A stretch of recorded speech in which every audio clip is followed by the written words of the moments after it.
Hi, how are you? How's it going? It's been a while. I just wanted to catch up, check up, see what's new.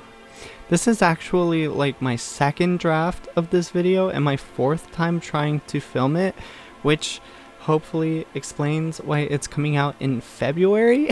This video is going to be kind of different than the one that I made last year, but it's something that I kind of feel like it's important to share. When I reached my 2-year HRT anniversary, I kind of had a crisis about it.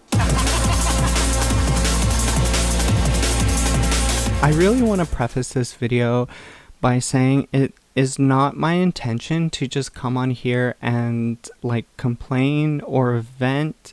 Like, I am going to be talking about some kind of negative feelings, but I'm doing so in an attempt to like share what I learned that might be helpful to either trans people who feel the same way, or to try to impart some wisdom onto trans people like even earlier on in their transition to try to help them maybe avoid some of this turmoil altogether. I also talk about wanting to pass in this video, and I think that there is actually like a lot to unpack when it comes to exactly like what that word actually means, like what kind of connotations it carries, and how we kind of use it to like frame transitioning. When I use it in this video, I simply mean it as being perceived as the correct gender. But I think that it also kind of reflects a naivety that I had about transitioning earlier on, which is kind of intentional. But I really wanted to clarify this because I don't want to perpetuate like these kind of toxic notions that I see floating around sometimes, where passing is like the most important part of transitioning or anything like that. So with all that kind of out of the way, I put a lot of emphasis on the 2-year mark. From my perspective, kind of early on, 2 years seemed like the point where a lot of trans people are almost kind of like done transitioning. Like they pass for the most part. Everyone genders them correctly all the time without even thinking about it, and they've done like most of the stuff that they have to do. Like they've gotten really good at makeup, they've completely voice trained, they've completely like socially transitioned, they've changed and updated like all of their legal documents. And in addition to that, when you go to the clinic and they give you like your informed consent forms to sign, they kind of outline like a timeline, like when should you expect certain changes. And for a lot of stuff, according to that information, it kind of starts to like level out after 2 years. That's when like a lot of the changes are kind of done or they at least kind of start to like plateau and you're just where you're at. So the first year of transitioning, it was hard. I think for most people, it's probably hard. I don't think I'm definitely not like unique when it comes to that. But it was like when I first started HRT, the changes felt like they were coming like really fast, and they felt like really dramatic for the first couple of like months. But at the same time, from an outside perspective, I think they were like really subtle. And I also still had a lot of like masculine sex characteristics. So I had like very mixed sex characteristics, I think. Like fat redistribution is slowly happening. My hips are filling out. I'm growing tiny boobs. But at the same time, I'm like really square and like bulky. And overall, it felt like a really kind of awkward, like in between stage. And at the same time, on top of that, socially transitioning, when you're in the midst of these changes to your body is like difficult. Like coming out to people is terrifying. It's probably like one of the most terrifying things I've ever had to do, because like all of these things, even if you know like, oh, my friends are going to accept me or like whatever, even if you kind of know all of that already, it's just so daunting. And you can't, at least I couldn't help but think, like, what if they don't? Like, what if everybody leaves me? Which is, I know that's kind of a ridiculous notion to hold, but like, it's just daunting. But I'm really lucky though, like most of my friends are supportive. They have embraced me. At the same time, a part of it that I feel like is just kind of like inevitable is just like being misgendered, and the whole like apology, the whole like sorry, it just slipped out, or the whole like I've just known you so long, it's hard to get used to this, like it takes me time. Like I understand that. I am completely understanding of that. At the same time, I just die a little bit inside every time I hear that. And I want to be like very clear. Like I very much appreciate like my friends, and for the most part this actually doesn't happen from people who are close to me that much anymore. But like I just want to be completely clear that like I don't hold any resentment for this. I completely understand. It's just also for me it was rough. It was just like it just sucks, you know. It sucks to like go through that. Like it feels bad. It's unavoidable and it's fine and you get through it, and I don't hold resentment, but it sucks. But it's better now because even like when I meet new people and I get to introduce myself and they get to know me who I am now, they have like no previous memory of me, who I was before. Like it's super easy. So like just meeting people and like living your life, whether you're like trans or like whatever, it's easier than coming out to people all the time. But like being in the midst of these two things for like the first year, I really kind of latched on to the 2-year mark because I was like, this is the point when I'm like, everything's going to be okay. I was like, everything sucks right now. And sometimes I felt like this kind of like hopeless feeling, like I'll never make it, I'll never get far enough. But I would just tell myself, if I could just get to like 2 years, if I could pass the 2-year milestone, like everything is going to start getting better, and like everything is going to be okay after that 2 years. Like I just have to make it that far. That was like my key thing to like keep moving forward, was I have to just make it 2 years. And so over the course of this last year, like the past like 12 months, I did kind of start to feel like comfortable with myself. Like I started to like recognize myself when I saw myself in the mirror and in photos, and I started to gain like more confidence, and I really actually felt like there is hope for me, like I'm doing well and like I'm gonna be okay. And this was like a genuine feeling, like a genuine authentic feeling. This wasn't me just trying to convince myself that like, oh, like everything's fine. No, this was like I was like living my best life. But here is the snag, okay? Transition isn't linear, and to be completely honest, I don't think that like life itself is really linear. And what I mean by that is like progress isn't always just marked by like a straight line. Like what it feels like is progress is actually more like a scatter plot of like seemingly random data points. And you have to kind of take a step back and look at these overall trends. Like, where is the data headed? And if you have kind of like a positive skew, if you are trending upward, then you are making progress. But it's so easy to lose sight of it when you happen to find yourself in the midst of just like a low point. And that's exactly what happened when I reached my 2-year mark. I was like in the midst of like a really low point. Like these confident feelings that I had, they were gone. They had disappeared. Like I was feeling really bad about myself again. When I looked at these pictures from a couple months prior, I felt like, where did this person go? Like, where did this person that felt so confident and beautiful, like, where are they? Like, what am I doing now? It felt like I literally slid back and like I was starting just over again. It felt like I lost like so much progress. On top of that, I put all of these kind of expectations and goals onto the 2-year mark. Like this was supposed to be, like I had convinced myself that this was supposed to be like the threshold where I never feel like this again. Like where I'm supposed to be beautiful and pass and like never get misgendered. And I held it kind of as a deadline for all of the stuff that I felt like I was supposed to have done by now. I was supposed to be done voice training. That was my like New Year's resolution of 2023. But like, listen to me. I was supposed to legally change my name.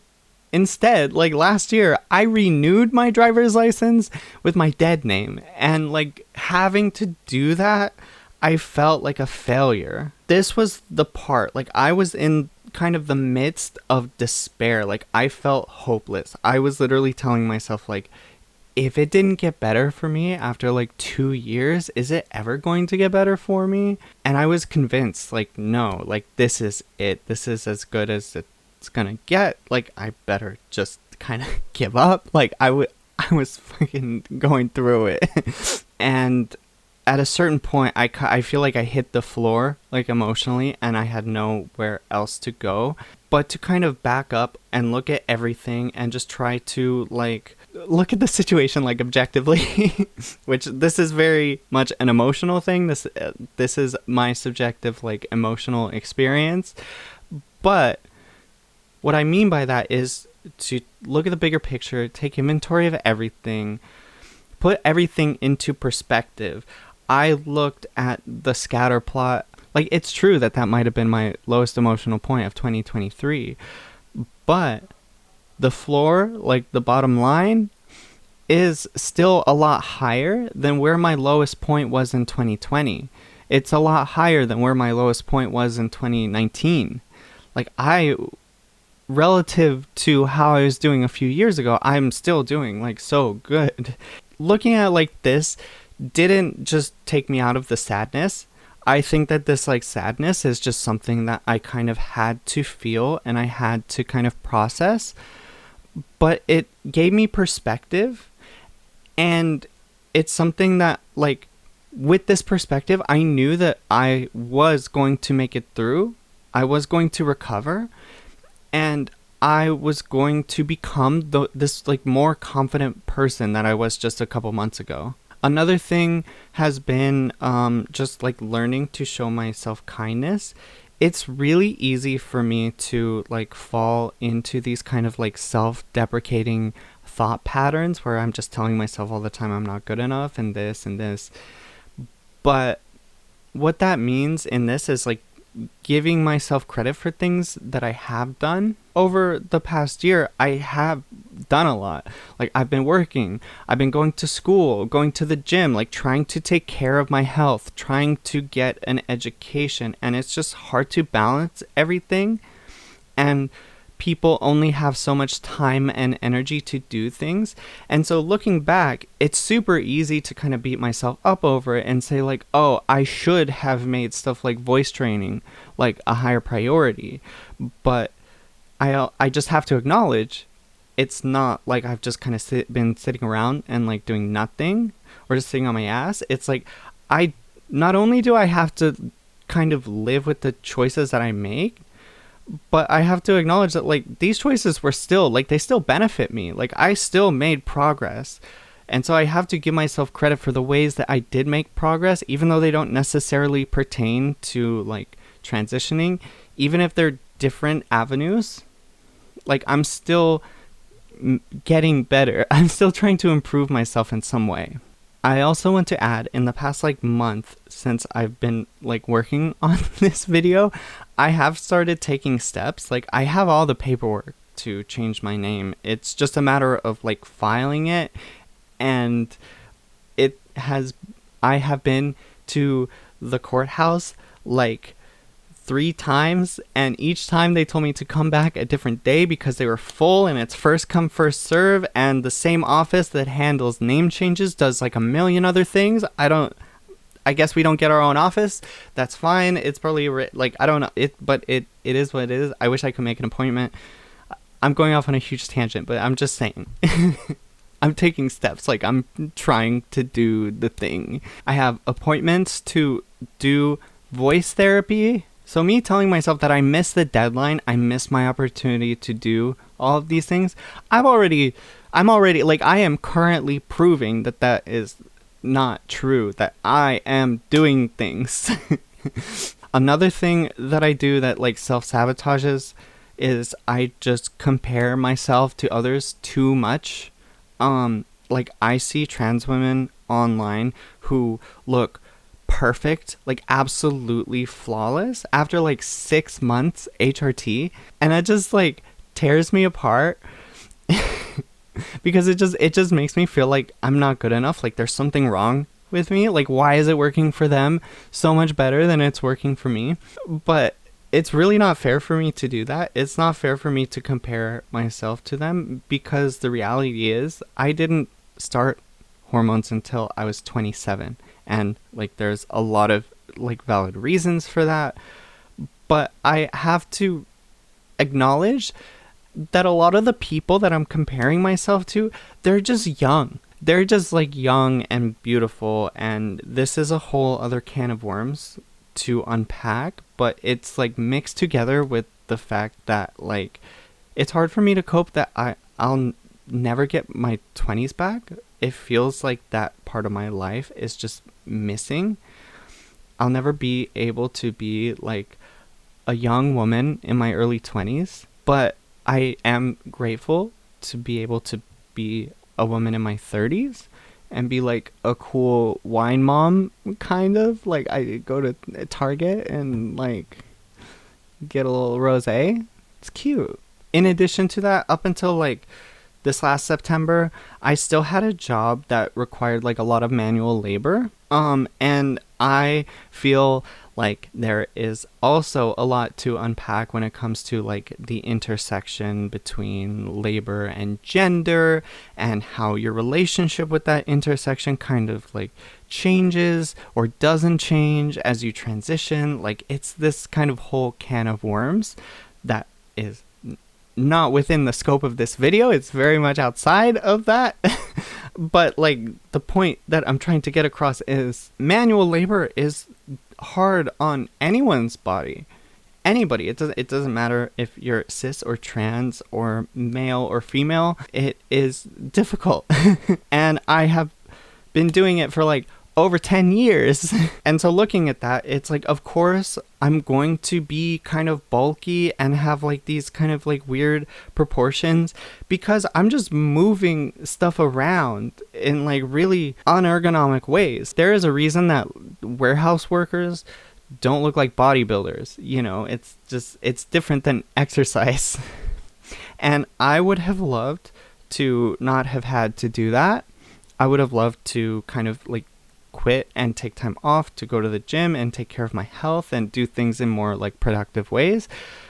But none of us have a choice when it comes to this kind of stuff. It's really important to kind of like acknowledge that. Also, like, we all have bills to pay.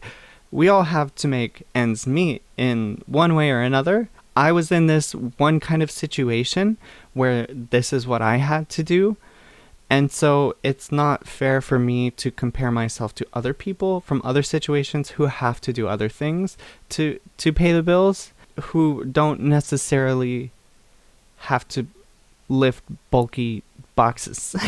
I'm sure that I have gone on tangents, but the thesis of this video, I want to say, is just try not to put too many like expectations on certain milestones.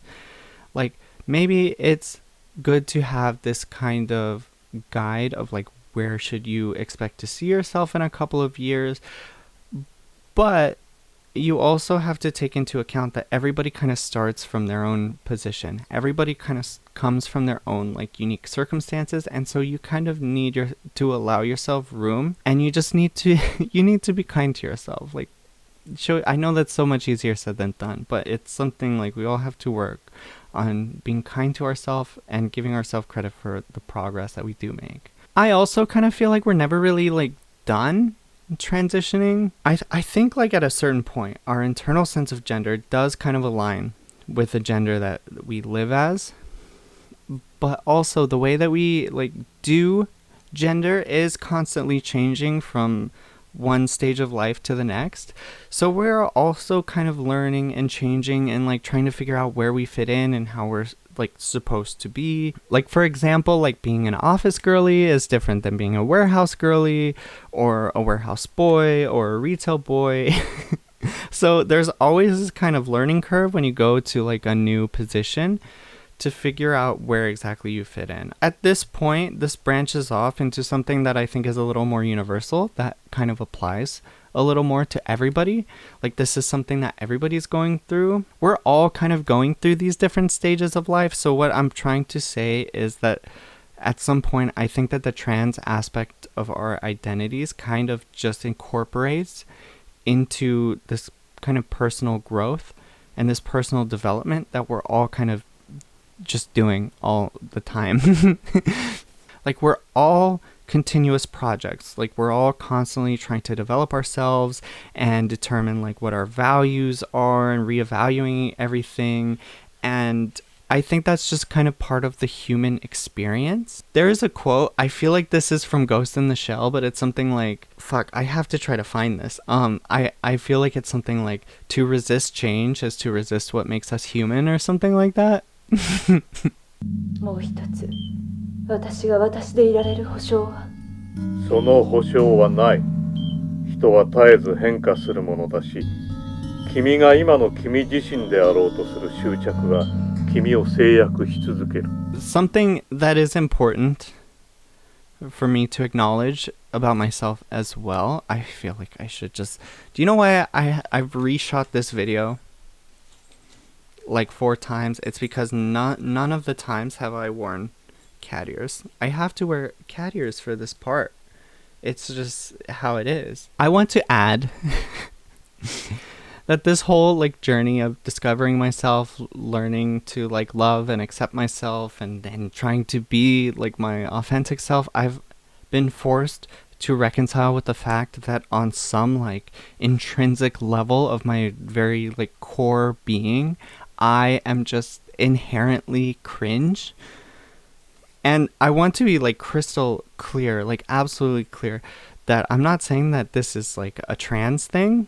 This is just like a me thing, but it's wrapped up in my identity. So for me personally, again, like my kind of subjective experience, it's kind of inseparable from like other aspects of my identity. But it kind of contradicts with this like notion I see in the trans community, where it's like this kind of like dorky, like nerdy dude is like transitioning into an absolute baddie, like the hottest woman you've ever seen. And I'm kind of like going in the other direction. Don't get me wrong, I was definitely always dorky and nerdy, but I feel like I've gone past that, and now I'm kind of esoteric and strange. And if you're still watching this video at this point, like you've kind of gotten a sample of what I'm like. But I also make these like really inarticulate and long-winded TikToks about like stuff that absolutely nobody cares about. I think about eyes like all the time, how crazy eyes are, just because do you know how there's like fish and like near milling the bottom of the and ocean, like where there's no transportating light, all of for no those reason, transporting all all of the those way to the location where the OG Fortnite is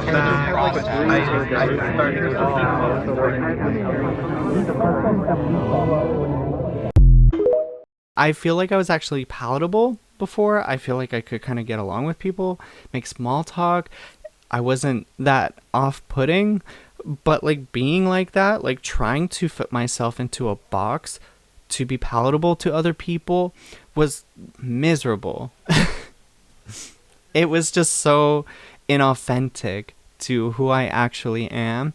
And this person that I constructed to conform, to fit in, this person that everybody liked, didn't really exist. Like, I felt like I had to hide so many things about myself because I felt like that's what I had to do just for others to accept me. So now I'm just kind of fucking weird.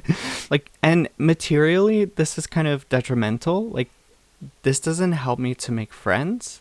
This doesn't help me to advance my career. This doesn't improve like the material conditions of my life.